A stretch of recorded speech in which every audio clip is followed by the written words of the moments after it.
거룩한 주일입니다. 거룩한 주일 하나님 앞에 예배드리러 나온 여러분들을 주님의 이름으로 축복합니다.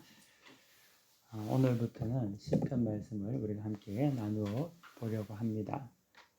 시편은 이스라엘 공동체가 쓴 시의 모음집을 시편이라고 합니다. 먼저 시편의 특징을 조금 살펴보면요. 시편은 기원전 1500년 출애굽 시기부터 포로 귀향기인 500년까지의 한 1000년, 1000년에 걸쳐 쓰여진 그러한 시편, 시들의 모음집입니다. 그리고 또 두 번째로는 이 시편은 1000년 동안에 편집이 되고 또 재편집이 되고 편집이 되고 또 재편집이 되고 이런 어떤 과정을 통해서 오늘 우리가 가지고 있는 현재 5부 150편의 시편으로 이제 구성이 되었습니다.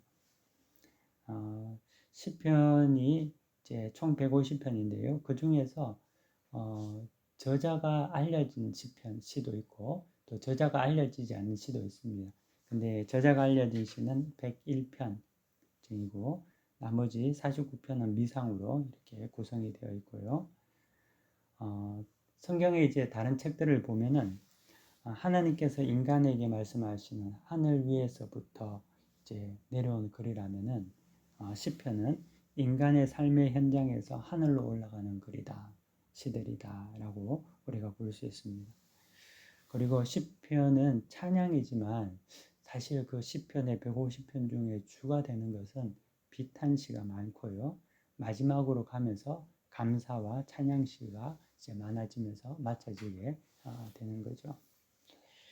오늘 시편 1편은 이제 저자가 알려지지 않은 미상의 시편 중에 한 편입니다.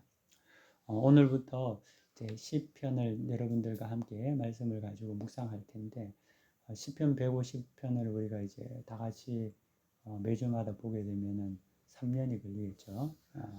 그래서 그 정도까지는 안 될 것 같고 시편 1편 정도는 우리가 함께 보면 좋겠다 생각하고 또 여기 있는 분들 중에는 시편 1편이 끝나기 전에 여러분들이 또 다 돌아간 사람들도 있을 테니까 이 시편을 여러분들이 생각하면서 또 하나님께서 시편을 통해서 우리에게 주시는 말씀을 여러분들이 더 귀 기울여서 듣기를 바랍니다. 오늘 시편 1편은 유명한 시편 중에 한 편이죠. 그래서 대개 주일학교 교회 다니는 어린이들은 시편 1편은 한 번씩 외워보기 위해서 도전을 했던 그러한 시편 중에 하나입니다. 또 1편뿐만 아니라 유명한 또 시편이 있죠. 시편 23편 라고 해서 또 다윗이 쓴 시편 23편은 너무나 이제 영감 있는 시편이죠. 그래서 많은 사람들이 즐겨 읽고 묵상하고 외우는 시편이기도 합니다. 그만큼 시편은 사람의 마음을 움직이는 그런 어떤 책이고 또 그 시편을 통하여서 수많은 인생들이 하나님을 만나고 또 하나님께서 주시는 마음을 위로를 받고 그렇게 했습니다. 여러분들도 시편을 읽거나 묵상하는 그런 것들이 굉장히 유익이 됩니다. 여러분들 시편을 읽기를 바라고 우리도 저기 보면은 시편을 저기 붙여 놨지 않습니까? 액자로. 그래서 그렇게 이제 해놓은 이유도 이제 지나가다가 누가 보고 그 시편의 말씀을 통하여서 하나님의 감동의 역사가 있기를 바라는 마음으로 거기에 이제 벽에 걸어놓은 겁니다. 여러분들은 시편을 좀 아세요? 잘 모르죠? 성경용에서 우리가 이제 알면은 창세기는 많이 알고 이제 마태복음 정도는 아는데 시편 정도까지 가면은 시편이 뭔지를 잘 모르는 경우가 많습니다. 근데 시편이 쉬운 책은 아닌 것 같아요. 저도 이때까지 제 성도로서의 삶을 살면서 시편이 정말 너무 은혜롭구나라고 깨닫는 것은 그렇게 오래되지는 않습니다. 그래서 하나님께서 우리에게 말씀을 깨닫게 하시는 때가 있는 것 같아. 근데 하나님의 말씀을 멸시하고 무시하는 사람들에게는 하나님의 말씀이 눈에 열리지는 않고 반면 하나님의 말씀을 사모하는 자에게는 하나님께서 그 말씀의 눈을 열어주시는 것 그게 하나님의 은혜가 있다라는 거죠. 그래서 천국은 침노하는 자의 것이라고 하잖아요. 그래서 우리가 믿음이라는 것은 행함으로 구원을 받는 것은 아니지만 하나님은 우리의 마음 중심을 보시고 우리가 하나님을 사랑하는 그 마음 중심, 그러한 행함 가운데 복을 내리시는 분이시다. 그것을 우리가 잊지 말아야 합니다. 오늘 우리가 이제 복 있는 사람에 대해서 우리가 시편 1편을 통해서 볼 텐데 이 시편 1편에 복 있는 사람 또한 하나님 앞에 복 받을 행위를 하는 사람이라는 거죠. 그래서 은혜는 하나님께서 우리에게 거저 주는 겁니다.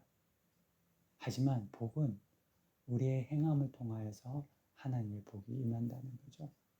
누구든지 하나님께 복 받기를 원하는 자들은 하나님 앞에서 마음 중심이 정결하고 또 하나님의 뜻을 따라서 살려고 율법의 뜻을 따라 살려고 하는 자는 하나님께서 복을 준다는 거죠.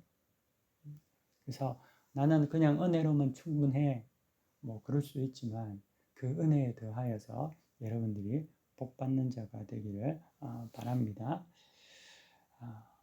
오늘 시편 1편은 복 있는 자와 악인을 대비함으로써 성경을 읽는 독자에게 우리가 어떤 길을 결단해야 될 건지를 말해주는 그러한 시편 1편의 말씀입니다. 이 시편은 저자가 알려지지 않는 미상의 시편입니다. 그리고 또 이 시편 1편은 전체 시편 150편의 서론에 해당하는 그러한 시이기도 합니다. 복은 모든 인간이 원하고 바라는 거죠. 신자든지 비신자든지 복을 싫어하는 사람은 아무도 없습니다. 그러면 사랑하는 여러분, 복은 뭡니까? 복은 무엇일까요? 이 복이라는 것은 굉장히 추상적인 명제입니다. 그래서 굉장히 복이라는 정의 내리가 참 모호하다는 거죠. 장수하는 게 복입니까? 오래 사는 것이? 아니면은 재물이 많은 것이 복인가요? 복이죠. 돈이 없는 것보다 돈 많은 게 좋은 어떤 차가 있고 좋은 집이 있고 그런 게 이제 복이겠죠. 사람들이 우리가 일반적으로 생각하기에는 또 오래 사는 게 복이잖아요. 일찍 단명해서 죽는 것보다는. 그리고 또한 명예로운 것, 명예를 누리는 것이 복일까요? 복이죠. 어떻게 본다면 모든 사람이 만날 때마다 인사하고 존경을 표하고 그런 게 복 아니겠습니까? 만났는데 멸시하고 무시하고 그렇게 한다면 그것도 참 비참하겠죠. 그런데 이러한 어떠한 복이라는 것이 일반적으로 우리가 생각하는 것은 장수하고 재물이 많고 또는 명예롭고 이게 이제 복이라고 하지만 사실 병든 사람에게는 장수하는 것이 복은 아니죠. 너무 아파서 고통 가운데 있는 사람이 평생을 그 고통 가운데 오래 산다고 생각해 보십시오. 그거는 복이라고 말할 수는 없거든요. 또 재물이 많은 사람이 복이라고 하지만 그 돈 때문에 가정이 파탄이 나고 부부가 이혼을 하고 자녀들이 부모와 소송을 하고 형제들이 이간질을 하면서 서로 미워하고 죽이려고 들고 이러면은 그 재물은 복이 아니라 재앙이고 저주가 되는 거죠.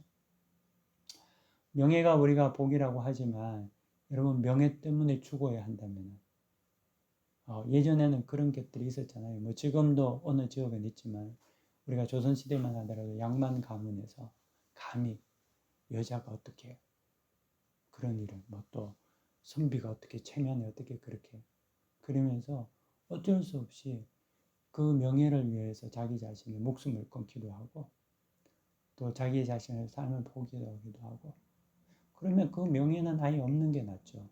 그냥 아무 명예 없이 그냥 평범하게 일반적으로 즐겁게 행복하게 사는 것이 좋지 않겠습니까? 그렇기 때문에 우리가 이 복이라는 것은 어떠한 것을 하나의 어떤 소유라든지 아니면은 우리가 가지고 있는 어떤 생각이라든지 뭐 이런 것들로 정의할 수 없는 그러한 것이 복이라는 거죠. 시편 1편에서는 복에 대해서 분명하게 말해주고 있습니다. 하나님께서 제시한 길을 가는 것, 이것이 복이라고 성경에서는 말하고 있다는 거죠. 너무나 분명하게 복에 대해서 이야기를 하고 있습니다. 그리고 하나님께서 제시한 길이 뭐냐? 하나님께서는 율법을 통해서 이스라엘 백성들에게 말씀하셨기 때문에 율법을 지키는 것이 하나님께 복받는 그러한 길이고 복받는 사람이라는 겁니다. 하나님을 우리가 볼 수는 없잖아요. 하나님을 볼 수는 없는데 하나님의 마음을 뜻을 나타낸 것이 율법이었고 하나님의 말씀이거든요. 그럼 우리가 그 하나님의 말씀과 율법을 볼 때 그것이 하나님이라는 것을 알게 된다는 거죠. 그래서 복이라는 것은 우리가 생각하는 뭐 소유라든지 조건이라든지 이런 것을 말하는 것이 아니라 복은 하나님 자신이라는 겁니다. 그래서 우리가 오늘 찬송 중에서 찬송가 1장에 만복의 근원 하나님.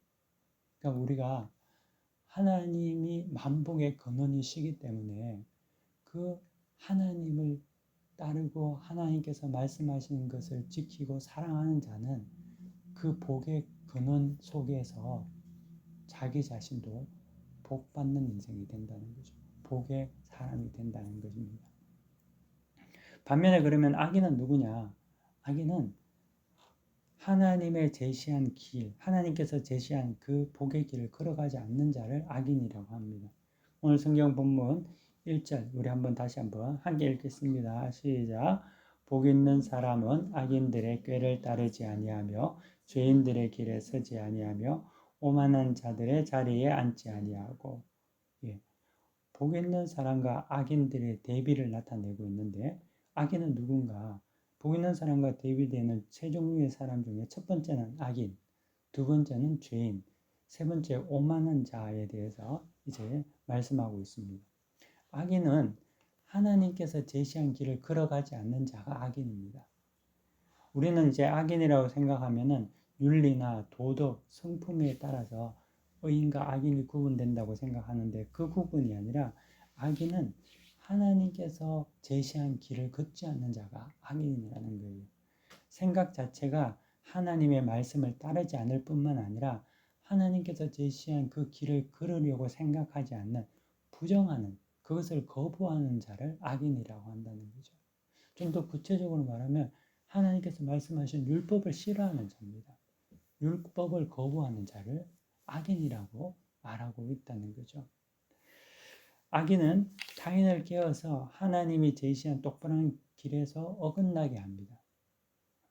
악인의 꾀를 따르지 않아야 하는 이유가 성경에서, 왜냐하면 하나님의 길을 악인들이 자꾸만 깨워서 그 길을 가지 못하게 한다는 데 있다는 거죠. 악인은 자기의 유익이나 또는 어떤 만족이 되면 언제든지 하나님께서 말씀하신 그 길, 율법, 하나님께서 말씀하신 그 제시한 길을 언제든지 따라가지 않고 딴 길로 간다는 거죠.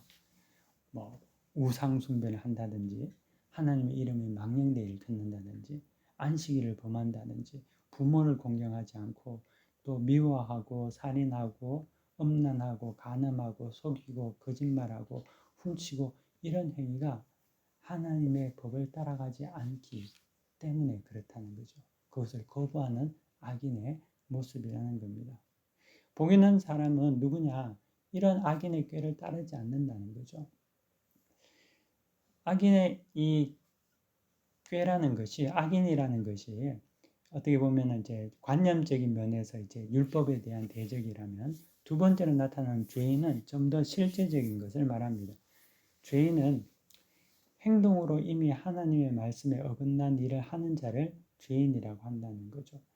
마음속에만 있던 이 악인의 꾀가 실제적으로 몸 밖으로 나와서 실천해서 행동하는 것, 이것을 죄인이라고 한다는 거죠. 그 악인들의 꾀에 따라서 악인들과 어울려서 지내다 보면은 어느 순간에 이미 죄인의 길에 들어가 있다는 거죠. 서 있게 된다는 겁니다. 그리고 세 번째, 이 오만한 자는 좀 더 적극적이고 악의적인 행동하는 자입니다. 이들은 악인의 꾀를 따르면서 악인의 어떤 그런 그 태도를 유지하면서 죄인의 길에 들어가서 실제적인 행동을 할 뿐만 아니라 더 나아가서 하나님의 길을 따라가는 그러한 사람들에게 대해서 조롱하고 비웃는 자들, 그래서 그 길을 가는 것을 포기하고 낙심케 하고 종용케 하는 자를 오만한 자라고 성경에서는 말하고 있다는 거죠. 하나님의 말씀을 따라 살아가는 자를 낙심케 하는 거죠. 그래서 그 길을 가는 것을 거부하게 한다는 거죠. 시험 기간이에요. 그래서 막 공부할 게 많아요. 그래서 주일날 교회에 이제 가려고 하고, 그럼에도 불구하고 하나님 말씀을 듣기 위해서 예배를 참여하려고 하는데, 그 옆에서 야, 주일날 시험인데 왜 교회 가? 그러면서 그러한 마음을 낙심케 한다든지 그것을 못하게 한다는 것, 이것은 오만한 자라는 겁니다. 주일날 큰 결단을 하고 마음을 먹고 가게 문을 닫는 거예요. 주일날 하나님 앞에 안식일을 지키기 위해서. 그런데 야, 주일날 일 안 하면 어떻게 먹고 사냐고 라고 하면서 그 마음을 낙심케 하고 또 그것을 하지 못하게 하는 자, 그게 오만한 자의 모습이라는 거죠. 우리가 생각하기에는 그런 말을 들으면 굉장히 지혜롭게 들린다고 생각하지만, 저 사람 되게 지혜로운데 신앙생활 잘하는데 이렇게 하는데, 그게 아니라 시편 1편에서는 그러한 자를 오만한 자다 라고 하는 거예요. 악인은 생각만으로 하나님의 뜻을 거부하지만 죄인은 더 나아가서 실천에 행하고, 오만한 자는 더 나아가서 그렇게 하나님의 법을 따르는 자들조차 조롱하고 멸시함으로 낙심케 하는 자를 이제 오만한 자라고 말하는 거죠. 하지만 복 있는 자는 이러한 사람이 아니라는 겁니다.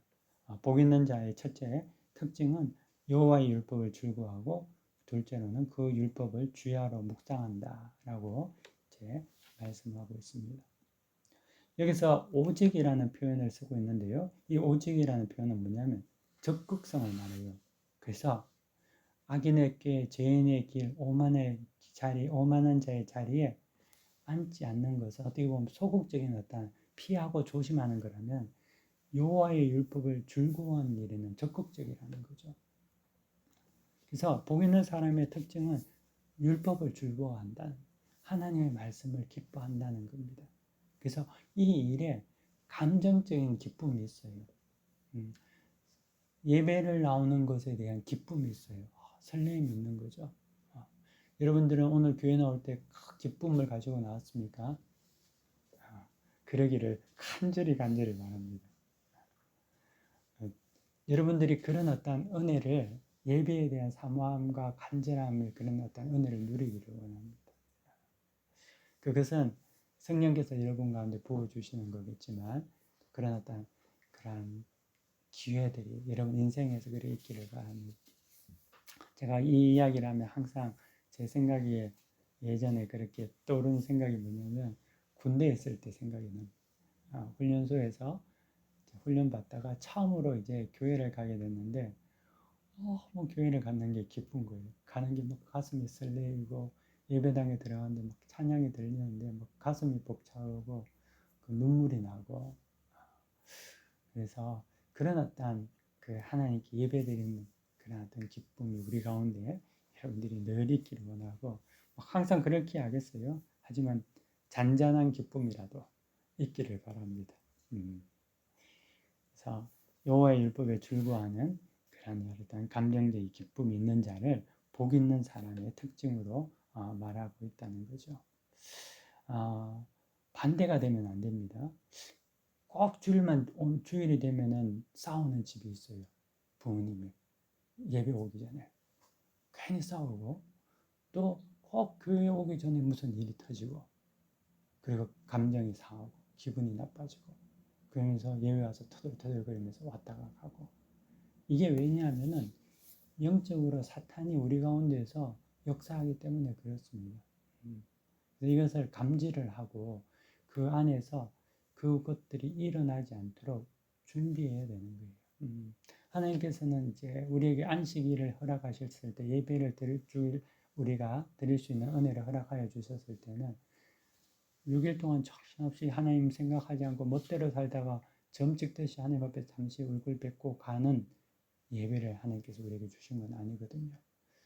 우리의 삶의 중심은 7일 중에 하루가 하나님께 예배드리는 주일이고, 이 주일을 중심으로 해서 우리가 하나님의 말씀에 영양분을 공급받고 그 힘으로 6일을 살고 다시 돌아와서 새 힘을 얻고 능력을 얻고 다시금 또 나아가는 것. 이게 하나님께서 우리에게 주신 스케줄이고 어떻게 보면 우리의 어떤 삶의 추가 되는 그런 일이거든요. 근데 이것을 잊기 시작하게 되면 하나님 앞에 나오는 이 모든 것들이 하나님께 예배드리는 것, 하나님 말씀을 보는 모든 것들이 감정적인 기쁨도 없을 뿐만 아니라 아무 의미 없는 일들이 되고 마는 거죠. 그렇게 되면 주일날 나올 때 맨날 싸우게 되고 안 좋은 일이 생기고 예배에 방해를 받게 되고 그렇게 되는 겁니다. 그렇게 되면 어떻게 되냐면 복과는 관계없는 자가 됩니다. 복 있는 자가 되지 않는다. 여호와의 율법을 즐거워한다는 것은 복 중에 복입니다. 하나님의 말씀을 기뻐한다는 것은 정말 복된 삶을 살아갑니다. 여러분들에게 그러한 은혜가 있기를 바라요. 하나님 말씀을 기뻐하면 그 말씀 속에서 여러분들이 생명을 얻고 여러분들의 고난을 이겨내는 능력을 얻게 되는 겁니다. 여러분, 문제를 해결하기 위해서 사람을 찾아가고 친구를 찾아가고 은사를 찾아가고 목사님을 찾아가고 심지어 점쟁이를 찾아가잖아요. 아무런 여러분들에게 유익이 되지 못하지만, 물론 목사님은 도움이 될 수 있겠죠. 말씀을 통해서 양육을 하겠지만, 하지만 가장 중요한 것은 여러분들이 하나님의 말씀을 붙잡으면 하나님께서 여러분들에게 능력을 주시고 모든 것들 가운데 길을 인도해 주신다는 거죠. 그래서 그 여호와의 율법을 즐거워하고 말씀을 사모하는 그러한 자는 복 중에 복이 있는 그러한 사람이라는 거죠. 그리고 또한 율법을 즐거울 뿐만 아니라 이 율법을 묵상한다는 것은 그 감정적인 즐거움에 머무르는 것이 아니라 실천하는 것을 말합니다. 그리고 주야로라는 것은 낮과 밤과 동시에 일평생 동안이라는 그런 의미가 되는 겁니다. 그래서 복 있는 사람은 율법을 기뻐하고 하나님 말씀을 기뻐하고 이것을 실천하는 것, 그러한 사람이라는 거죠. 감정적인 만족으로 끝나는 것이 아니라 자신의 삶에 자꾸만 적용하고 싶어 하는 거예요. 하나님 말씀을 읽고 그 말씀에 이제 내 자신을 투영해서 돌이켜보고 내 마음에 그것을 새겨서 삶의 어떤 적용을 해보고 싶다는 거죠. 성경을 읽는다. 그러면 그 말씀에 대해서 내가 성경을 보고 그 말씀을 통해서 내가 사랑하라고 했으니까 사랑을 실천해 보려고 노력하고 인내하라고 했기 때문에 인내해 보려고 하고 그런 어떤 일들이 우리 삶 속에서 일어나는 그러한 어떤 복 있는 자라고 합니다. 그래서 여러분들에게 감정적인 만족만으로 끝나는 것이 아니라 삶에 적용하는 그러한 어떤 실천이 있기를 바랍니다. 그러한 일들이 어떤 자들에게는 선교사가 되기도 하고 목사가 되기도 하고 교사가 되기도 하고 헌신과 섬김으로 자신의 삶을 평생 살아가는 그러한 일들을 이룹니다. 복 있는 자는 또한 시냇가에 심은 나무와 같다라고 합니다. 그는 시냇가에 심은 나무가 철을 따라 열매를 맺으며 그 잎사귀가 마르지 아니한 같으니 그가 하는 모든 일이 형통하리로다. 아멘. 팔레스타인 지역은 우기와 건기가 뚜렷하게 구분이 되어 있습니다. 그래서 건기 때는 모든 식물들이 말라서 죽습니다. 하지만 시냇가에 심은 나무는 그 건기라 하더라도 사시사철 푸른 잎을 가지고 푸른 잎을 유지하며 열매를 맺는다는 거죠. 그래서 복 있는 자는 시냇가에 심은 나무와 같다라고 말하고 있습니다. 시냇가에서 생명력을 공급받으면 열매를 맺는 것이 당연하죠. 또한 우리도 하나님의 말씀을 사랑하는 자는 그 말씀을 통하여서 생명수를 공급받기 때문에 언제든지 생명력을 가지고 살아간다는 거죠. 하나님과 연합된 자, 하나님과 연결된 자는 죽지 않습니다. 그리고 시들지 않는다는 거죠. 자, 그리고 그가 하는 모든 일이 형통하다는 겁니다.